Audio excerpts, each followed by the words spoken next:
खबर यह है कि सुप्रीम कोर्ट में टैक्स से मुताल्लिक केस की समाअत के दौरान आईनी बेंच का तस्करा हुआ। जस्टिस मंसूर अली शाह ने कहा, जब तक आईनी बेंच नहीं बैठेगा तो क्या हम गैर आईनी हैं? मतलब जब तक आईनी बेंच नहीं बैठता आईनी मुकदमात नहीं सुने जाएंगे।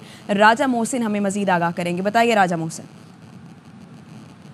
से मुताल्लिक केस की समाअत के दौरान आईनी बेंच का तस्करा हुआ है। जस्टिस आयशा मलिक की जानिब से ये रिमार्क्स दिए गए कि ये केस आईनी बेंच सुनेगा, हम रेगुलर केसेस सुन रहे हैं। इस वक्त जस्टिस मंसूर अली शाह की जानिब से रिमार्क्स दिए गए कि कोई आईनी बेंच इस वक्त नहीं है, तो ये गैर आईनी बेंच बैठा है, इसका क्या करना है? जब तक आईनी बेंच नहीं बैठेगा क्या हम गैर आईनी है?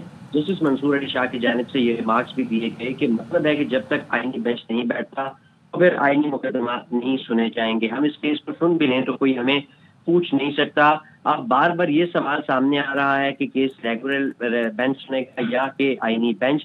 अगर हम केस का फैसला कर भी देते तो क्या होगा? चलिए, अगर हम खुद फैसला करते हैं तो कौन है रोकने वाला? नजरसानी भी हमारे पास आएगी और हम ये कह देंगे कि ये तो जो जुरिसडिक्शन दार इख्तियार हमारा है। जस्टिस मंसूर अली शाह की जानिब से रिमार्क में मजीद ये भी कहा गया कि आईनी मुकदमात रेगुलर बेंच नहीं सुन सकता। वकीला की तरफ से भी कोई मुआवजत नहीं आ रही। जस्टिस अकील अब्बासी ने कहा कि अभी हम ये केस सुन सकते हैं या नहीं।